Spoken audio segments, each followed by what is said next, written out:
Hello everyone, and welcome back to Sun Moon Audiobook, the channel where we share wisdom and inspiring book journeys to help you grow and develop your best self, inside and out. There's a man alone in a room, staring at a pull-up bar bolted into a doorway that's seen better days. The light above him is dim, flickering like the last heartbeat of a failing star. His palms are raw, his muscles scream, and the voice in his head is telling him to stop, to sit down, to rest. But he doesn't. He jumps again, grabbing that cold steel with calloused fingers, and pulls his body toward the sky like his soul depends on it. Because for him, it does. That bar isn't just metal. It's not just exercise. It's a war zone, a sacred place, a confrontation with everything he used to be, and everything he refuses to remain. This is the world of David Goggins. But it's more than his world, it's an invitation into yours. A mirror, a challenge, a quiet voice that asks not what you've done, but what you're willing to become. You, who are listening right now, maybe no one's ever really asked you that. Not in a way that mattered. Maybe you've been surviving, getting by, trying your best. And maybe you've had moments where you believed there could be more, but the weight of your past, the noise of your present, and the uncertainty of your future made that whisper feel impossible to follow. But here's the truth. You're not broken. You're buried. And David Goggins, a man born into violence, marinated in trauma, and forged in fire, didn't just claw his way out of hell for himself. He came back with a torch. And this book, Can't Hurt Me, it's not about motivation. It's not about hacks or habits or hustle. It's about ownership. Brutal, unrelenting, soul-stripping ownership. Of your pain, of your story, of your possibilities. Goggins teaches us that life isn't fair, and it doesn't have to be. He wasn't given a clean slate. He was born into abuse, fear, and shame. His father beat him, his mother fled, and he grew up haunted not by ghosts, but by memories that clung like shadows. At school, he was mocked for the color of his skin, his learning disabilities, his silence. He learned early that suffering wasn't a moment, it was a lifestyle. But instead of running from it forever, he eventually chose something unthinkable. He turned around, faced it, owned it. And in doing so, he discovered a terrifying truth: pain can be a portal. There's a moment that sticks like blood on the walls of this story. When Goggins weighed nearly 300 pounds, working as a pest control technician, covered in grease and insect remains, watching a documentary on Navy SEALs. That night didn't change him, but it cracked something open. And through that crack, a dream crawled in. Not a dream of glory, a dream of transformation, of proving to himself that the weak, broken boy inside him wasn't the final version. And so he called recruiters. He starved himself, trained until he vomited, failed, and came back again. He endured 3 hell weeks. Not 1, 3. Most men don't survive 1. He broke bones, ruptured ligaments, lost vision, and still kept going. Why? Because he discovered something very few ever do. Something dangerous. Something liberating. That the mind is a liar, and pain is a teacher. Goggins teaches what he calls the 40 rule. That when your mind tells you you're done, exhausted, finished, empty, you're only at 40 of your actual capacity. Think about that. When you're crying, when your legs won't move, when your spirit feels crushed, you're barely halfway. The body is willing, but the mind is afraid. And fear is clever. It doesn't always scream. Sometimes it whispers in language that sounds like logic. It says, "You've done enough. You deserve rest. This isn't worth it. Why suffer more?" But Goggins, in his raw, merciless way, invites you to consider something else. What if that voice isn't trying to protect you? What if it's trying to control you? So he built what he calls the calloused mind. Just as the body grows stronger through pressure, friction, resistance, so too does the soul. Every time he ran in the cold rain, pushed past injuries, studied through dyslexia, He was layering armor around his mind, not to become numb, but to become unbreakable, because life will test you. That's not a question. The only question is, what version of you will show up when it does? And maybe that's what you're longing for without even knowing it. Not comfort, not ease, but evidence. Evidence that you are more than your excuses, that your limits were never real, that the hurt you carry isn't a cage, but a crucible. You don't have to suffer like Goggins to understand him. You just have to be tired of your own patterns. You just have to be willing to stop negotiating with the old version of yourself. There's a story he tells about taping his broken, bleeding feet just to run another ultramarathon. His toenails blackened, his legs seized, his kidneys nearly failed. He hallucinated. He passed out. But he finished. Not because he wanted a medal, but because every step was a rebellion against weakness, against the story he had once been told that he'd never be anything but a scared, broken boy. He ran not to win. He ran to remember that he was alive. And here's the thing no one tells you about growth. It's not always noble. It's not clean. Sometimes it's desperate. Sometimes it's ugly. But it's real. And once you taste that realness, once you've sat with your demons and refused to flinch, you begin to understand what it means to be free. Goggins doesn't glorify pain. He doesn't say suffering is the goal. But he does say it's the path. Not because life should hurt, but because hurt is where the truth lives. It's where excuses die, where identity is rewritten in sweat and silence and solitude. And somewhere in the middle of this storm, Goggins found something deeper than toughness. He found purpose, a sacred war not against others, but against the lies that keep us small. He discovered that discipline isn't punishment, it's love, self-respect dressed in ritual. And he learned to harness what he calls the cookie jar, a mental bank of past victories, no matter how small, that you can reach into when the darkness closes in.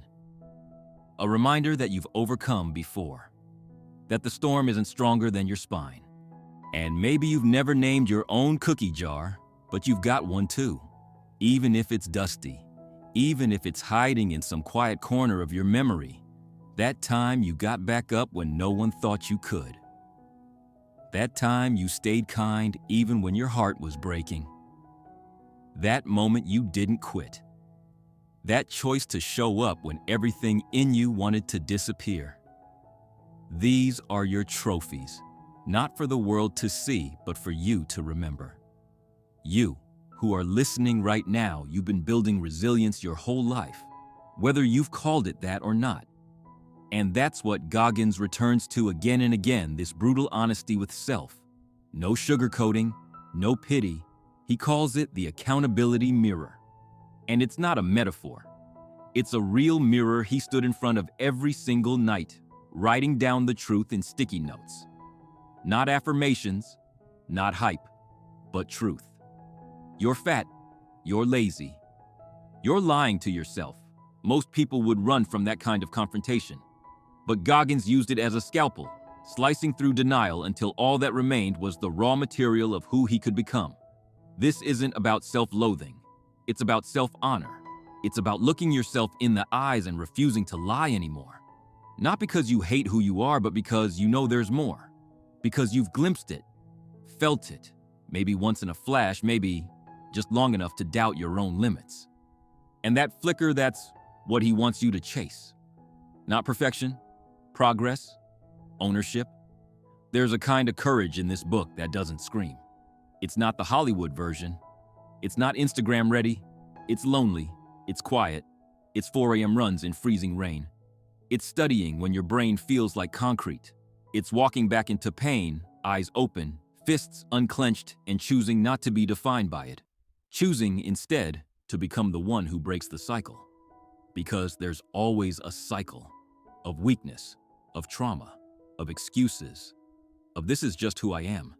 And maybe you didn't choose the pain that built your prison, but you can choose to become the one who tears it down. And Goggins, through every mile, every rep, every drop of blood and sweat, reminds you that no one is coming to save you. But that's not bad news. That's power. Because it means you don't have to wait. You don't have to beg. You don't have to prove anything to anyone. You just have to decide. One of the most quietly shattering parts of Goggins' journey is when he describes going back to his old neighborhood, seeing the people who never left, who stayed trapped. Not because they were weak, but because they never saw another way. They were still listening to that old story, still living under the weight of someone else's expectations. And it hits hard because maybe we all have a version of that neighborhood, a place in us that we keep revisiting long after we've outgrown it. And in one of those moments, standing alone on that cracked concrete, he made a vow. Not to be better than them, but to be better than he was yesterday. To be uncommon among the uncommon. Not for glory, but for growth. Because growth isn't something that happens to you. It's something you wrestle into existence. Even high performers, elite athletes, warriors, entrepreneurs, they all eventually hit the wall.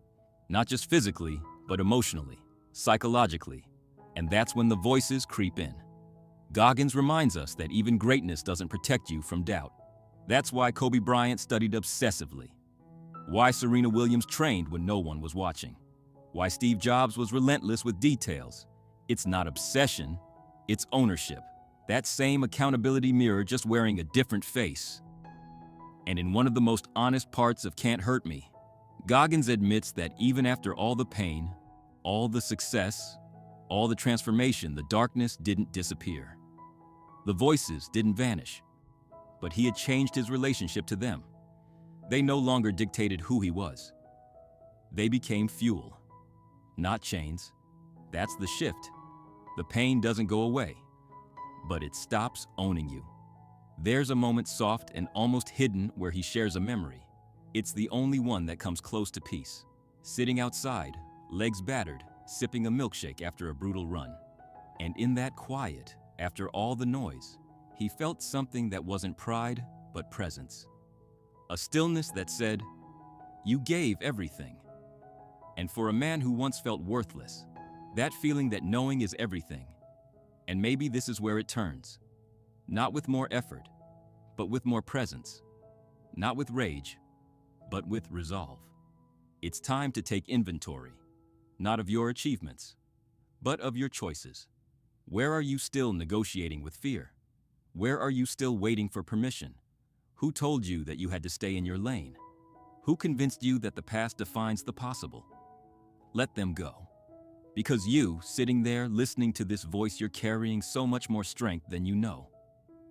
You've survived things that others couldn't see. You felt invisible and kept showing up. That's power. That's grit. And now you get to choose what to do with it. You don't need a dramatic backstory to change your life. You don't need a tragic origin or a breaking point. You just need to get tired of your own limitations. And not in the loud, performative way, but in the quiet, soul-level way. Where you wake up one day and realize you're done playing small. That you're ready to suffer on purpose. Not because you want pain, but because you want freedom, and that freedom lives on the other side of discomfort. David Goggins didn't become superhuman. He became honest. Honest about his weakness. Honest about his fear. Honest about the lies he was living. And in that radical honesty, he found a path. Not a shortcut. Not a secret. A path paved in repetition, built on accountability, lined with rejection and failure, but lit with clarity. That's what makes Can't Hurt Me so different. It doesn't try to inspire you with hype. It gives you tools. Simple, ruthless tools for carving a new identity out of the wreckage of the old. Like the concept of taking souls. That's one of Goggins' most visceral ideas. It's the moment when someone doubts you, mocks you, underestimates you, and you don't yell, you don't fight back. You outlast them. You excel in silence. You destroy their expectations with excellence. That's what it means to take souls. Not revenge, not ego. Just the quiet satisfaction of showing, through action, that you are not the one to be counted out. And maybe you've had people count you out. Teachers, parents, bosses, friends, or maybe the one who's counted you out most is you. That voice that says, "Who do you think you are?" That whisper that reminds you of every past failure, every time you fell short. But Goggins flipped that script. He didn't ignore those voices. He faced them, invited them, dared them to speak louder. Because he knew the louder they got, the more evidence he was hitting something real. The truth is, the voices don't leave until you make them irrelevant. Not by ignoring them, but by doing the thing anyway. By taking action in the face of doubt. That's what silences them. That's what makes you bulletproof. And there's another tool Goggins teaches: the after-action report. Most people fail and move on, or succeed and stop trying. But he rewatches his own performance like film. Every run, every workout, every attempt. He breaks it down, finds the weak spots, and fixes them. Not because he's obsessed with winning, but because he respects the process. Because he knows the truth. How you do one thing is how you do everything. And if you let yourself off the hook in the small moments, those small moments become your standard. This level of intensity can sound harsh, but it's actually rooted in love. The kind of love most people never give themselves. The love that says, you're worth fighting for. You're worth disciplining. You're worth becoming. And there's one story he shares, just one, that offers a glimpse into his heart. A fictionalized reflection, tucked like a whisper in the storm. It's a memory of watching a young boy trying to lift a heavy box. Straining, struggling, failing, and no one helps. People just walk by. But the boy doesn't cry, doesn't stop, just keeps trying. And in that boy's eyes, he sees a piece of himself. The version of him that never gave up, even when no one came, even when it didn't make sense, even when the weight felt unbearable. And in that moment, he doesn't intervene. He just watches, because he knows. That boy is building something no one can take away. And maybe that's you right now, straining beneath something no one else understands, lifting the invisible weights of your own story. And maybe people walk by, maybe no one sees. But what you're building quietly, painfully, patiently, it matters. You matter. You don't need to run an ultra marathon tomorrow. You don't need to sign up for Navy SEAL training, but you do need to choose discomfort on purpose, to do something hard every single day. Not for the results, but for the reminder that you are still in control, that you can rewrite the rules, that you can become someone who looks in the mirror and no longer sees a stranger. This transformation isn't fast. It's not flashy, but it's yours. And it begins when you stop asking for it to be easier and start demanding more from yourself. Goggins calls it the uncommon mindset. It's not about being better than others. It's about being better than yesterday. About refusing mediocrity, even when no one's watching, especially when no one's watching. He reminds us again and again, you are not your trauma. You are not your failures. You are not your excuses. You are what you do with them. And if you've made it this far, still listening, still breathing, still wondering if this kind of change is for you, it is. It's not too late. You are not too far gone. That fire you've been trying to ignore, it's still burning. All it takes is one decision. One morning where you rise before the sun and move your body, not because you feel like it, but because you promised yourself you would. One night where you speak the truth into your own mirror, no filters, no softening, just you and the rawness of your reality. One moment where you stop scrolling, stop numbing, and face the silence you've been running from. This is the start. And it's not loud, it's not dramatic, it's the sound of the soul stirring awake. David Goggins didn't wake up one day and feel ready. He woke up tired, broken, alone. But he got up anyway, because readiness is a myth. No one ever feels ready to hurt on purpose. But what if you stopped needing to feel ready and just started moving? One step, one breath, one rep. And here's the miracle that happens when you choose discipline over comfort. The pain stops being punishment.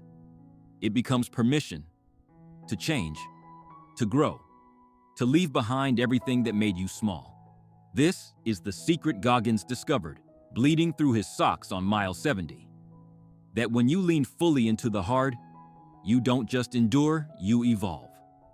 And in that evolution, you begin to forgive. Not by forgetting, not by pretending the pain didn't happen, but by proving that it no longer controls you. You run, you sweat, you study, you show up, and somewhere in that daily crucible, you meet the version of yourself that the world never got to see.